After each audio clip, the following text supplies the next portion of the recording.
Aleluia. É motivo de muita alegria estar aqui juntamente com vocês nessa noite. Como o pastor disse, é um recado. E realmente o Espírito Santo falou meu coração conforme durante essa festa. Mas primeiramente, antes de dar início ao que o Senhor falou ao meu coração, eu queria realmente... Amém. Eu queria ter liberar um sentimento de gratidão aqui a vocês. Primeiramente ao apóstolo Alan e à apóstola Adriana. Eu sou muito grato a vocês. Eu sou muito grato a vocês acreditar no meu chamado. Eu quero agradecer também aos meus pastores, Aguinaldo e Aline. Sou muito grato pelos puxões de orelha, pastor. Sou muito grato por tudo que o Senhor tenha feito, para o Senhor realmente estender os seus ouvidos a meu respeito e escutar as minhas dores, as minhas marcas. Eu louvo muito a Deus a sua vida. A vida da Júlia, a vida do pastor Douglas, a vida da Brenda, a vida do Dinho. Realmente o Dinho foi aquela pessoa que no meu primeiro dia ele me deu aquele abraço. Nunca vou esquecer. Eu quero agradecer a minha família, minha mãe que está ali, a minha cunhada ali também, a família do seu José. Eu quero agradecer principalmente a Carla, nessa noite. A pessoa que ganhou a mim para Jesus. Eu louvo muito a Deus, Carla, pela sua vida. Amém? Aleluias.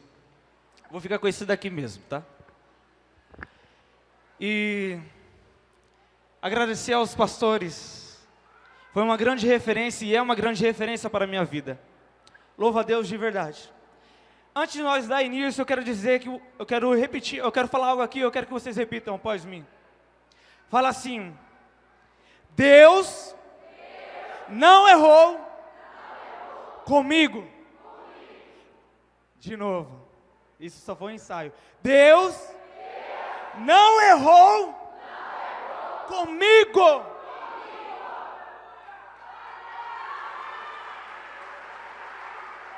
Gênesis 1. Eu só vou fazer a introdução aqui. Algo muito interessante. Sabe por que ele não errou com você? Mas Abraão, você não sabe a minha vida. Abraão, você não sabe meus pecados. Abraão, você não sabe a minha história. Mas quando ele te criou, ele disse assim: é bom. Tem algo, é bom.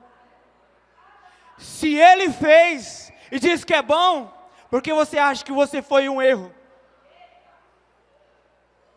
Eu não fui um erro. E hoje eu posso mostrar para Satanás e para o mundo inteiro que eu venci. E você também está aqui ouvindo isso porque o Espírito Santo está falando com você agora. Porque você não foi um erro. Aleluias. Quero ministrar em Atos 9:15. A conversão de Paulo. Só vou usar a vida dele só como exemplo. Eu quero dizer alguma coisa para vocês, que a gente podemos ver que Paulo teve um encontro com Deus, algo extraordinário, né? Foi extraordinário de verdade. Muitas das vezes nós pedimos algo extraordinário, queremos ter um encontro com Deus, algo extraordinário.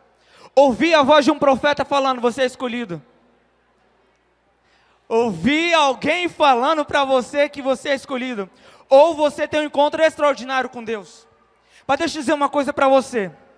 Ananias, que foi ao encontro de Saulo, para dar a visão na qual o Senhor disse para ele entregar a visão. Uma coisa, um recado para vocês. Já que estamos falando de recado aqui, que o Espírito Santo quer falar e ele vai estar falando, ele está falando. Ele diz assim: Ananias simplesmente ouviu uma ordem e foi. E o que? Curou um homem de Deus, na qual fez algo extraordinário. Mas deixa eu dizer uma coisa. Não é pelo que você teve ali um momento com o Senhor, de algo extraordinário. Abraão, eu não tive, eu quero ter algo extraordinário com Deus. Eu quero também ter esse encontro com Deus, para entender do meu chamado. Não precisa disso. Deixa eu dizer uma coisa para vocês. Em vez de nós estarmos preocupados com um encontro extraordinário, devemos estar preocupados com o encontro com Jesus extraordinário, de uma forma chamado por Ele algo extraordinário. É bom a gente fazer o quê? Da obra, viver a obra excelente que Ele quer para a nossa vida. Nós não estamos falando de um encontro totalmente extraordinário. O meu encontro com Deus, sabe qual foi?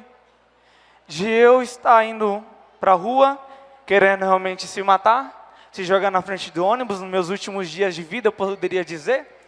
Aí vem uma bênção do Senhor ao meu encontro. Esse foi o meu encontro. Não se preocupe, você tem um encontro extraordinário com Deus, assim desse jeito, para você entender que você foi escolhido. O importante é que você vai executar uma obra excelente. Você não entendeu?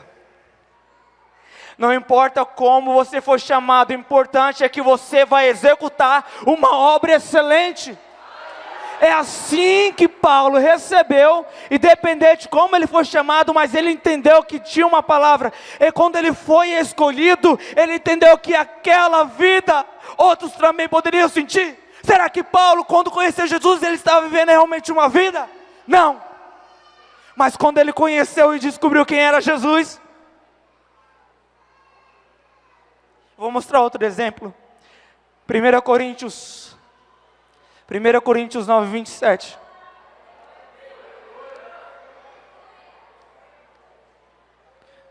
Depois eu quero entrar em Neemias 8. Mas vamos focar aqui em 1 Coríntios 8, 27. 9, 27. Paulo diz, obrigado, mas esmurro meu corpo e reduzo a escravidão, para que, tendo pregado a outros, não venha eu mesmo a ser desqualificado. O que podemos entender aqui nesse versículo? Quando Paulo fala assim, eu reduzo o meu corpo à escravidão do pecado. Eu reduzo o meu corpo à escravidão de não errar com outros que vão me enxergar. Repete após mim. Diz assim, eu sou exemplo. É isso que Paulo está querendo dizer. Eu vou esmurrar meu corpo. E reduzo a escravidão, na qual a minha alma quer viver, na qual a minha carne quer viver. Mas Jesus tem algo melhor. Quando você entende e conhece o que Jesus quer fazer com... Eu vou dizer para a igreja, quando você entende, igreja, o que Jesus fez por você. Quando você entende o que Jesus fez por você, não importa sentir dor, Abraão, não importa você ir lá e você sentir saudade da sua família. A minha graça te basta, Abraão. Fica aqui, cuida da minha obra. Jesus, o Espírito Santo falou assim comigo. Eu entendi que vamos fechar aí, tá? Mas eu entendi que para o Senhor fazer um milagre na minha vida, na minha família, tinha que fazer que nem Gênesis 12, realmente, a história de Abraão. Quando eu coloquei os pés para fora aí, que o Abraão entendeu que tinha promessas. Dentro de casa você não vai entender que tem promessas para a sua vida. Quando fala dentro de casa, é dentro do conforto. Tá? O Senhor Jesus, ele fala do conforto. Então eu entendi, Abraão, vai, que eu cuidarei da sua família. E assim o Senhor fez. O lar começou a prosperar, pessoas começaram a ser salvas.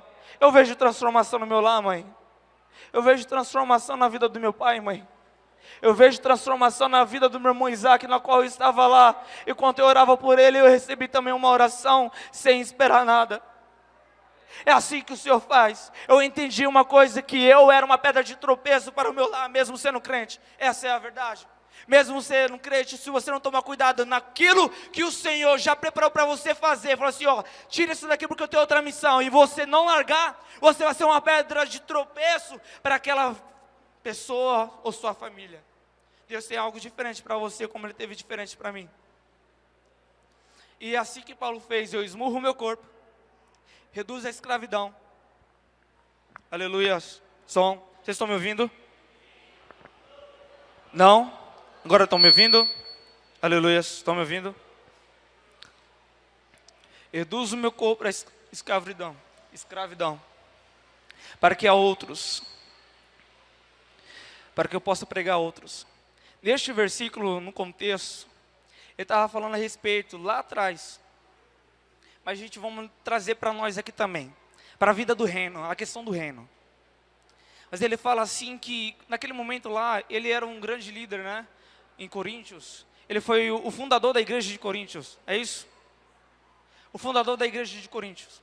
E houve uma pequena confusãozinha, em questão do salário, isso daí é outra coisa, primícia. Isso é outro assunto para outra hora.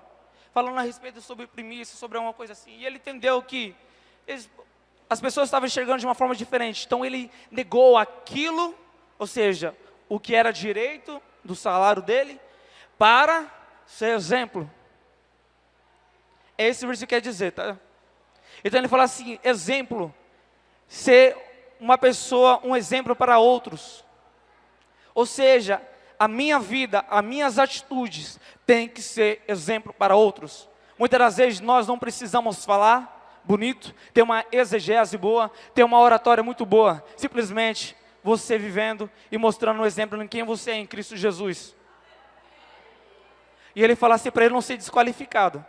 Tem duas coisas aqui, ou ser desqualificado pelas pessoas, ou ainda mais, ser desqualificado pelo reino dos céus. Se nós, ou eu, Abraão, não se consertar, eu, Paulo, não se consertar, mesmo tendo feito muitas obras, mas se eu não se consertar, se eu não reduzir ao meu corpo, às minhas vontades, eu serei desqualificado pelo reino. Eu serei desqualificado pelo reino. Esdras, Neemias 8.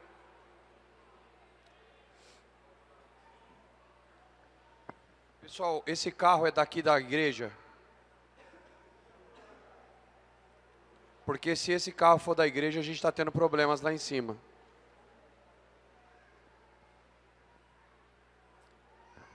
Aleluia. Vamos lá em Neemias 8. Depois eu quero contar uma experiência minha lá. Só quero deixar aqui realmente que o Espírito Santo quer falar a respeito conosco. Aleluia. Pode colocar no verso 5, por favor. Esdras abriu o livro à vista de todo o povo, porque estava acima dele. Abrindo-o ele, todo o povo se pôs em pé. Pode colocar o 6. Esdras bendisse ao Senhor, o grande Deus, e todo o povo respondeu, amém, amém. E levantando as mãos, inclinaram-se e adoraram o Senhor com o rosto em terra. A vida de um missionário, a vida da igreja Fonte de Alívio, é isso daí, ó. É isso daí. Nós, como a igreja Fonte de Alívio para as Nações, é este o nome? Eu tive essa honra de vivenciar, assim, missões. Eu quero já até pedir perdão também, se alguns irmãos acharem estranho algumas coisas lá, mexer com cobra. Ou tirar foto com cobra e tudo mais. Mas deixa eu falar uma coisa para vocês, na mente de vocês. Em todo lugar onde você for, que nem Paulo, vai passar por momentos onde realmente vai gerar medo. Você vai ter desafios. Ou é eles ou você. Ou você domina eles, ou o medo te domina. Eu tinha medo de cobra, eu tinha medo de aranha. Eu tinha medo de muitas coisas. Mas eu dominei este medo. Deixa eu falar uma coisa outra para você também. O medo, a ansiedade, a timidez, é isso onde eu quero chegar. Se isso te dominar, não só outras pessoas na qual o Senhor já te mandou você fazer e entregar a palavra para elas, mas a sua alma está no jogo.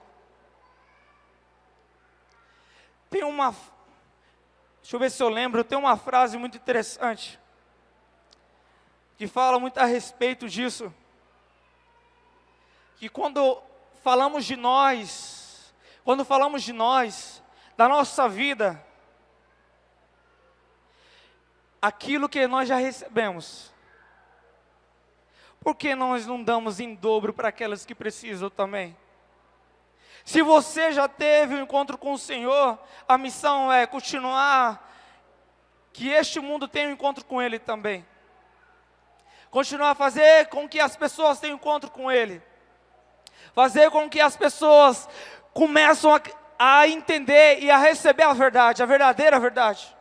Receber aquilo que é verdade, não um sofisma, não ativez, na qual em 2 Coríntios 5,4 fala. Quando temos esse pensamento a respeito disso, será Deus que o Senhor me escolheu?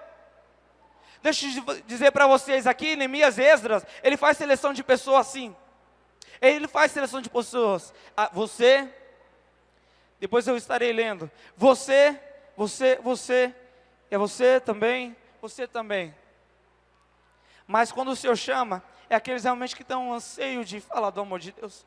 É aqueles que se prepararam em questão para poder pregar para outros. Ninguém vai para a guerra despreparado. Ninguém vai para a guerra despreparado. Ninguém vai. A missão que nós temos é algo excelentíssimo.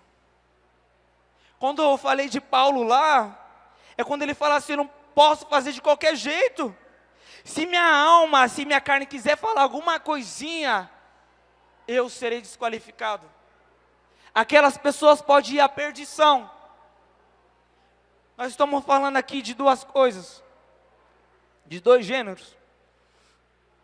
Ele fala ali das pessoas e também fala do reino. Eu serei negado pelas pessoas, poderei ser, e poderei ser negado pelo meu Pai.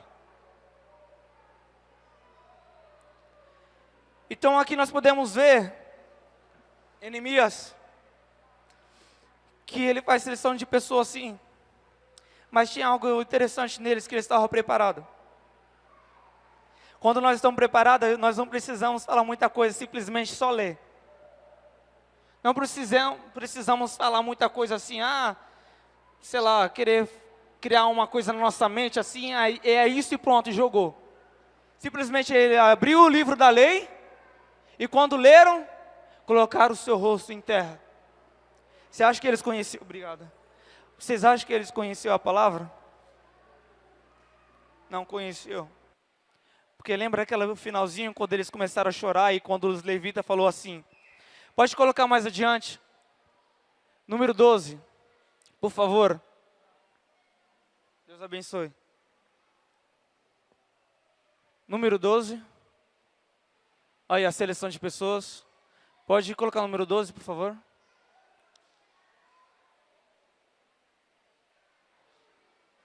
Coloca um verso antes, 11. Obrigado. Os levitas fizeram calar todo o povo, dizendo, calai-vos, porque este dia é santo, e não estejais contristados. Coloca o 12. Então todo o povo se foi a comer, a beber, a enviar porções, a regozijar-se grandemente, porque tinha entendido as palavras que lhes foram explicadas. No dia seguinte, ajuntaram-se a Esdras, o escriba, os cabeças das famílias de todo o povo, os sacerdotes, os levitas, e isto para atenderem nas palavras da lei. Coloca o 14.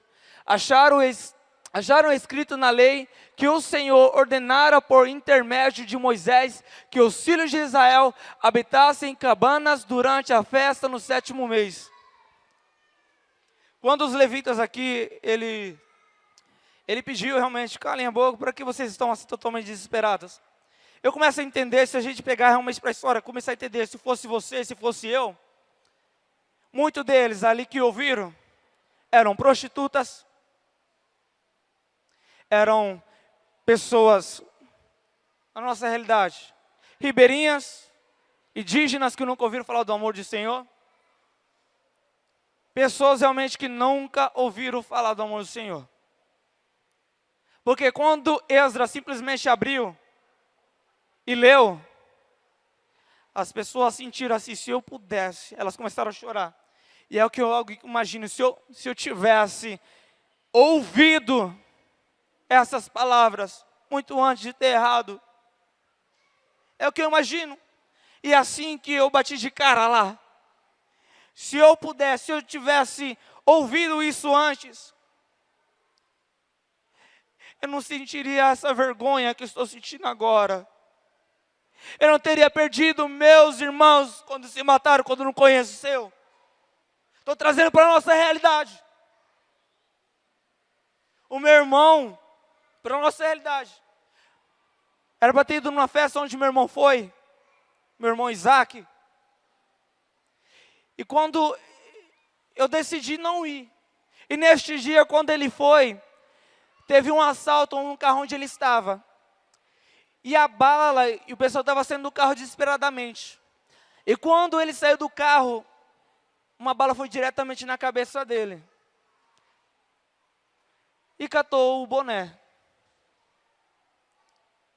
E catou só o boné. Mas Deus deu mais uma chance para ele, por isso que ele está mudando. O que adianta nós pregar? Lançar comida aos porcos. Aqueles que já ouviram e não quer saber de nada. Sendo que tem um lá que nunca escutou. E hoje, mães, famílias, estão perdendo seus filhos para o inferno. Essa é a missão da fonte de alívio. Eu sou primícia, eu louvo muito a Deus a isso, eu sou grato a ser um missionário. Eu sou grato sim a ter largado tudo. Por mais que um ou dois achem que não, mas sim eu sou grato. Paulo fez isso. Sabe por que ele recusou aquela oferta lá? Sabe por que ele recusou o seu corpo, as suas vontades, os seus prazeres? Porque independente disso, para pregar a outros, para ele era prazer. É isso que a igreja deve sentir prazer, independente de qualquer coisa. Nós queremos Jesus e mais alguma coisa. Ah, meu Deus, eu falo. Queremos Jesus e mais alguma coisa. Não é errado você trabalhar, não é isso que estou querendo dizer. Mas nós não colocamos, nós não devemos colocar Jesus em segundo lugar. A sua alma em segundo lugar. O Senhor chora por almas. Essa é a dor de Jesus. Quando vê um que já foi, trabalhou por você, já ganhou muitos. E um dia ter se afastado e nós ter esquecido. Ou pessoas que nós não queremos, mas o Senhor já chamou muitos aqui, já me chamou. Tantas vezes já me lidei de cara. Quando o Espírito Santo fala a palavra para ele. Ah, não consigo, não estou preparado, não estou com vergonha, sei lá o que, mas fala da palavra para ele. Quando eu fui saber a notícia, não estava mais lá.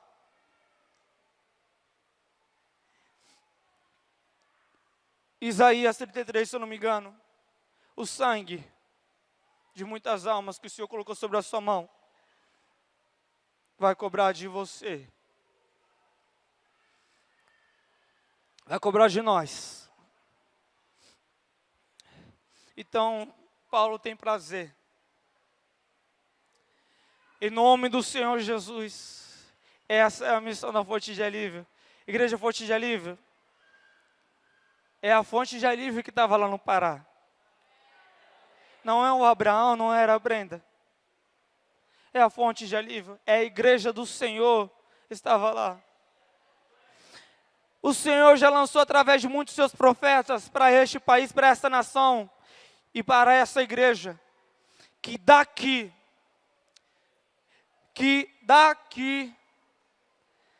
sairá muitos missionários que farão o avivamento no Brasil. Não é por nós, é por Ele. É tudo por Ele. Quando eu queria dizer a respeito de uma coisa, de uma situação, quando nós queremos Jesus e mais uma coisa, devemos entender que tudo é por Ele. Aí Ele vai acrescentar, se for preciso. Se você estiver precisando, Ele vai acrescentar. Eu estou me sentindo à vontade aqui, tá? Deixei até o rascunho, deixei tudo lá. Talvez estou falando tudo diferente de lá.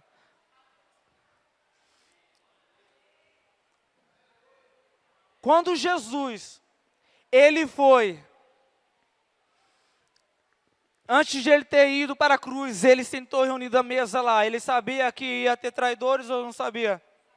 Sabia que teria pessoas que negaram a ele ou não sabia? Queria negar. Você acha que ele não sabia que um dia você ia pecar? Por que você se preocupa? Quando Jesus, agora ele foi à cruz. E quando ele voltou, sabe o que ele nos ensina? Amar aqueles que nos traem. Amar aqueles que nos negou. Amar aqueles que nos deixou de lado.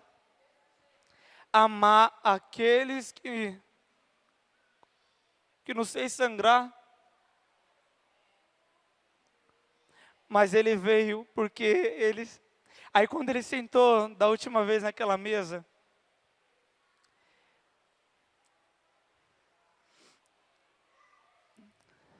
ele pegou o pão, é isso, e o peixe, e ali a conversa foi. Mas antes disso, deixa eu dizer uma coisa. Jesus naquele monte lá, ele não estava sangrando? Não estava doendo? Por quem? Por você. Não estava doendo? Sim, por você. Ele não sabia que você ia negá-lo? Sim, por você. Tudo isso é por você.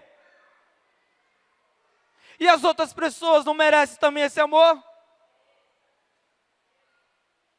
Abraão, não merece não, Abraão, esse amor?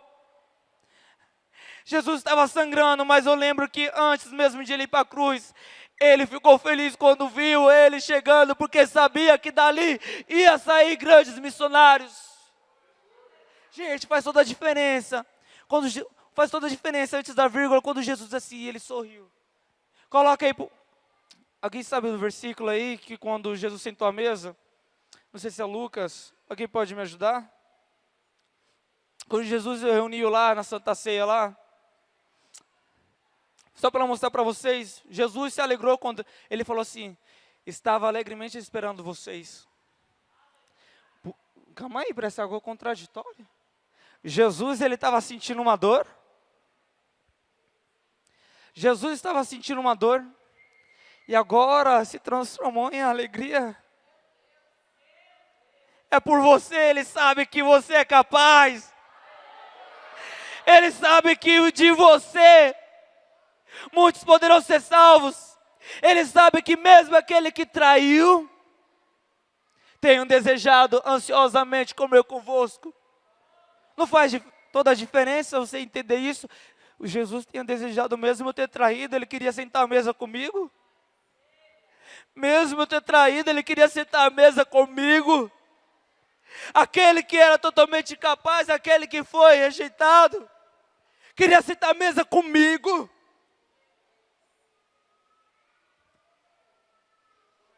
Judas não precisava ter se matado. Sabe por quê? Porque ele não entendeu. Muitos não entenderam. Não precisa se remoer por dentro. Só quero 4 minutos. Não precisa se remoer por dentro. Não precisa. Porque Jesus mesmo sangrando lá, ele sabia que de vocês sairiam frutos. Sairiam águas para jorrar em outras nações. A fonte de alívio fará a diferença sim. E eu quero dizer para Jesus, começa primeiro comigo, Pai. Eu não quero, Senhor. Eu não quero, Pai, rejeitar isso. Essa oportunidade excelentíssima. Independente, Senhor, de qual forma eu fui chamado por você, eu não quero falar, sei lá, fazer aquele negócio, nossa, eu fui chamado para o Senhor assim, desse jeito. Ele apareceu para mim, mas o importante é terminar a obra que o Senhor começou. É que fazer da minha vida, outras vidas ressuscitarem.